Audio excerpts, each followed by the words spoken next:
Sot nuk është e hënë. Sot nuk është e hënë. U çel më në fund, u çelën bozhuret. Shpërthyen. Një entuziazëm i papar. Vallja, dallga, çmenduria, domethënë gjë ato para të çuara dëm, kur mund kishim ku diun për fushatën po flasim, për fushatën zgjedhore. zgjedhore. Kur mund kishim mjell pemë, o Blerë ke vënë që s'po mjell më njëri pemë.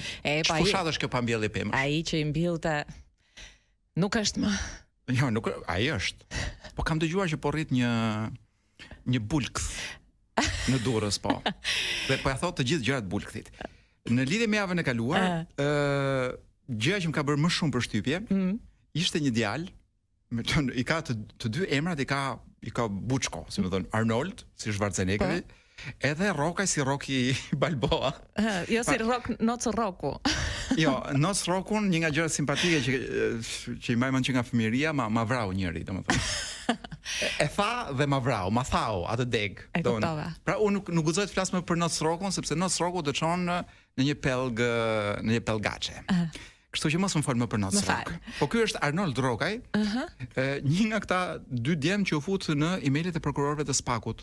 Po, këta që s'kishin me çfarë shtynin kohën. Më bëri shumë përshtypje kur tha e bëra nga kurioziteti. Kështu është kur mbyll TikTokun. S'di njerëzit me se të merren, por ne do merremi pak më vonë me 10 gjëra që bëjnë djem shqiptar nga kurioziteti. Ashtu dhe. Dgjoj, meqense je këtu, tek ta djelmoshat e rinj, mund të jap një lajm shumë interesant. Bëhet fjalë për një rekord që ka thyer një djalë 23 vjeçar, i cili në 48 orë kolo ka arritur të realizojë plot 7 vjedhje. A jemi të sigur që këtu s'ka gisht Berta Liaj, se ky bën nga këto 48 orshat? Është maza bën festivalin e filmit 48 orë, unë bën dhe festivalin e vjedhjeve 48 orë. Unë nuk e di nëse Berta Liaj ka gisht në këtë punë. Unë kam vetëm një sugjerim dhe një shpresë që ky thyeni rekordin. Djalë, jo, më unë them që ky të kandidojë direkt për kryetar bashkie më kolo. 48 orë, 7 vjedhje është. Ky bëri vonë këto gjëra, sepse po ti bëdhëm përpara fusej në listë mbyllur. Po pra. Me rinin e listave të mbyllura. Një petale. Po pra, ajo rinia e listave të mbyllura. Një luan. Një luan kafsh.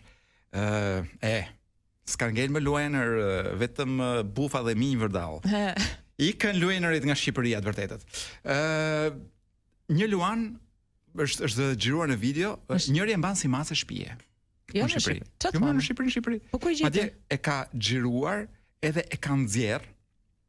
Është kuptuar që në Shqipëri sepse flasin dhe shqip, domethënë Luani flet shqip. Po pra. Se ky flet me gjuhë që vjen deri ku është shqip. Hungërin besoj. Edhe Luani e ka fshon në qaf, ky tjetri ja fut në shpull Luanit, pra. Unë edhe masën time kam e lloju si më thon sikletit ta gjuajm shpull, se them kurse ky shkonja ja fut Luanit, domethënë është, por unë video nuk e kam dëgjuar deri në fund, sepse më radh fikët, ndërkohë që dëgjoja, por jam shumë i hapur ta dëgjojmë nga DJ Kedo si fundin e videos. DJ Kedo çfarë ndodh në fund të videos? I ha Luanit të dy, se kjo do ishte shumë natyrale për mendimin tim. Nuk ka. Okej, do të s'më flet dhe mua. Pra dialogu ka qenë në fund të videos, se nuk të ha, kës më ha, pse s'më ha, u më hëngri. Një gjë kësaj natyre. Dgjoj, pra iku, nuk e fusim dot në kopshin zoologjik këtë djalin. Jo, por lajmi ka vajtur deri në Disney. Disney më bën sekuelin e Mbretit Luan. E kuptoj. Me titullin I Shkreti Luan. Mirë, do të flasim pak tani për Shqipërinë e 2030-s? Patjetër. Se këto edhe unë para të po flasim gjithkohë. Këto 5 vjet Luanët, hajdutët, çanta nga 2025 deri në 2030 nuk do vazhdojmë të mos jetojmë nëse gjërat nuk ndryshojnë, domethënë. Pra, nëse mbrim kështu siç jemi në 2030-ën, dark qoftë. Kolo, përveç pasaportës europiane që tani bëhet gjithçka për atë. Pra, çdo fushat, çdo fjali ka lidhje me pasaportën europiane, ne si shqiptar do arrim të kemi dhe rroga europiane. Do me thënë rroga mesatare, sipas KM, do të jetë 1250 euro. Por ne e kishim lënë që nuk do gënjejmë në këtë emision, edhe kur citojmë të tjerët. Po çfarë? Kishim lënë që të ishim ndershëm me njëri tjetrin. Po çfarë thashun? Një herë më the që mund marr pasaport pa u martuar me një huaj. E dyta do të më fusësh lek në xhep që nuk janë të mijat, domethënë. Si është kjo punë Blerina, domethënë?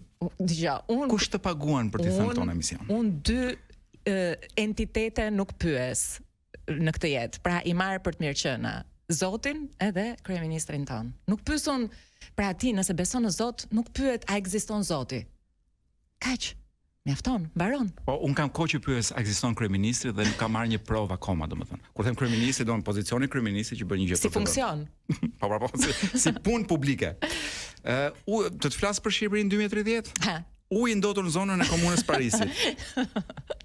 Është qartë tubacioni në ndeshëm, pra krimi ekonomik ka nisur hetime dhe konkluzioni, është qartë tubacioni. Tonë krim ekonomik kemi në një organizata e krimit ekonomik. Këta janë të gjithë për të qartë, po t'jetë në punë që çajnë tokën, shohin çka ka ndodhur me tubin, këta të qajnë. Kam edhe unë një lajm për Shqipërinë e 2030-s. Po. Terror në mes të ditës. Policia Bashkiake e Tiranës dhunon gruan te tregu elektrik.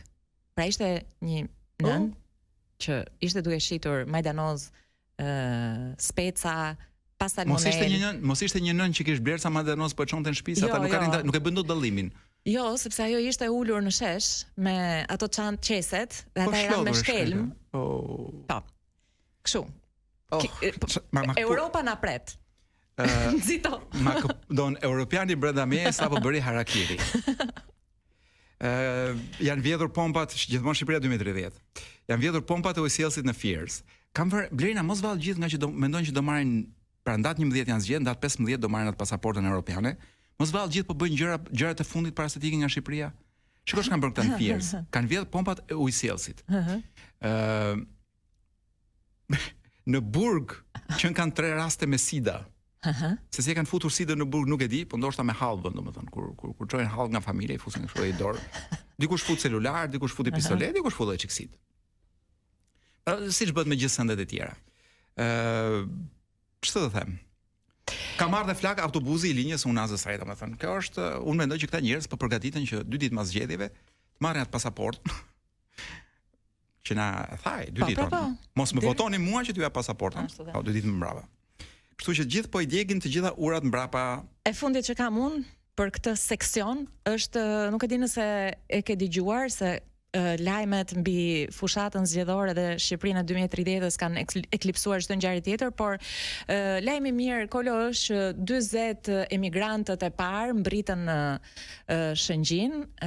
Lajmi mirë për kë? Dhe këta janë pas salmonel për ne. Pra mund i ham lirshëm. Po. Pra në Shëngjin mund të hash emigrant pa salmonel. Fiks. Kjo është një vërtet, po ta kishe ruajtur te rubrika lajmeve të mira, mendoj unë. Kote dogje që tani. Mbas pak rikthehemi për të folur për 10 gjërat. Pra, qy. Po. 10 gjëra